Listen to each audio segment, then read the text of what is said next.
Welcome to Top Travel, the show that gives you a front row seat to the world's most fabulous destinations. Today we fly far from the city to explore the wide, calm and peaceful world of lakes.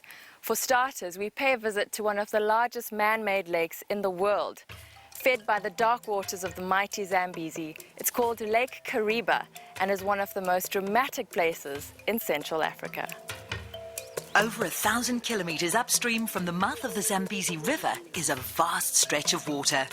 The shoreline merges with a seemingly endless blue stretch of African sky. It's almost unimaginable that the lake is a latter-day creation of man and not the work of nature herself. The construction of the Kariba Dam Wall was completed in 1959, despite the biggest floods in 1,000 years. The local Tonga people tell me the floods were the work of the river god, Nyama, who was unhappy with the construction of the wall. It would seem he eventually relented, which led to Lake Kariba being one of the biggest attractions of this region. So it was definitely worth the wait. The most relaxing way of experiencing the lake is by houseboat. These floating hotels gently motor past over 1,000 kilometers of shoreline. Terry Kelly of Mkwazi Safaris believes it's the only way to travel. Terry, houseboating has become synonymous with the Lake Kariba experience.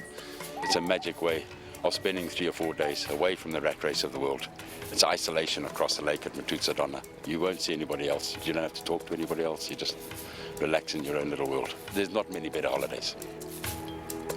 They've been a common sight for over 50 years, but the modern craft sleeps up to 14 guests in luxury with 4 crew members on hand.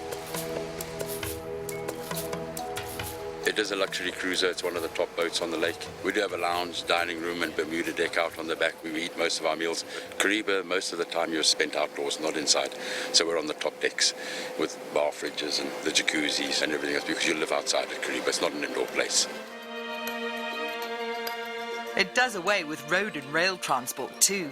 There's no need to pore over maps or use GPS when crew and captain navigate the watery highways for you. While sleeping and dining on board, there's also the chance to drop anchor at one of the many land-based lodges. Spurwing Island Lodge is all about hospitality and ideal location. As a base camp on the lake, guests set out on daily drives to view game and a wide variety of birds. We're one of 2 islands that offer accommodation. It's an ideal family getaway spot. Come here for the weekend, you just relax, chill out. We have tent accommodation, cabins and chalets. If you're a nature lover, it's the ideal spot to get away for the weekend. The animals are the modern legacy of Operation Noah, a massive relocation of wildlife as the rising waters of the new lake drove animals to dry ground. Today, the land supports a healthy and growing population. I'm venturing out in the lake to do some of the popular activities that are done out there, game viewing and fishing. Now, fishing is definitely not one of my strong points, but I'm willing to learn a thing or two from the locals. The rule is what you catch is what we eat for dinner. Before Kariba was filled, the veld was burnt, leaving a thick layer of fertile soil. The lake bed now provides a rich source of food for a number of species of fish. Above the waterline, there's a symbiosis between man and beast. The animals benefit from the protection of the reserve, and travellers see African icons from just meters away. My own personal opinion is that animals don't feel threatened by boats. They're not shot or hunted or anything else from boats, and I don't think I see 2-legged creatures walking around with them. So it's just this big entity that's moving along on the water, and it's not a threat. So you can get pretty close to them until they actually smell human beings, and then they start to move off you. Summer temperatures reach up to 40 degrees centigrade, but in winter the season is temperate. Ample food and no big game hunters make life the big easy for some. If you're a fish, you take your chances.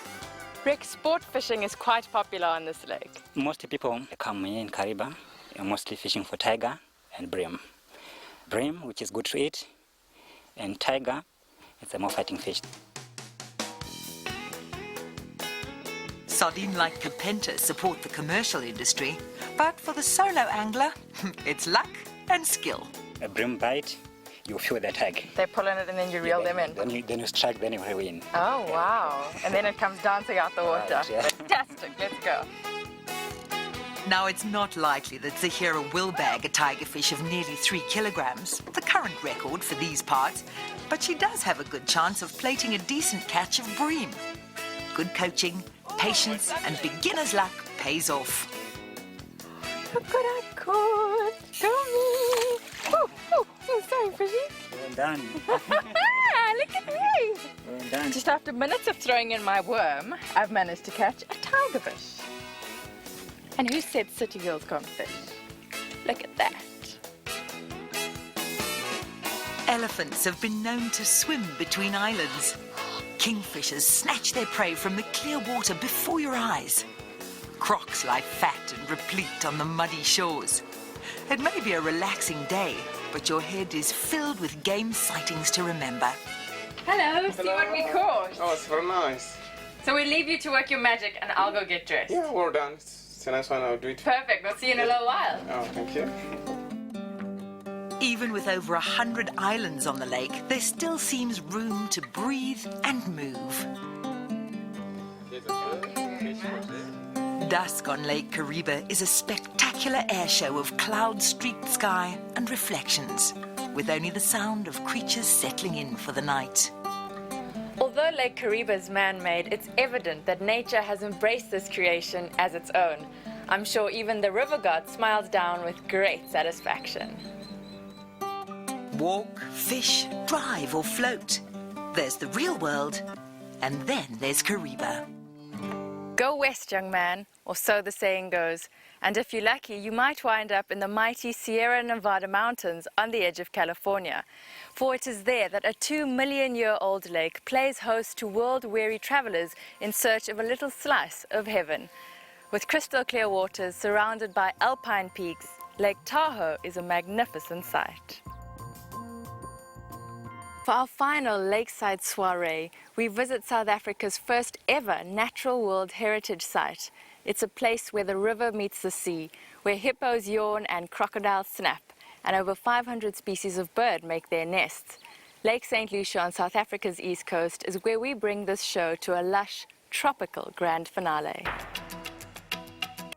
I hope you enjoyed our survey of some of the world's top lakes. It's a part of nature's tapestry that is certainly worth preserving.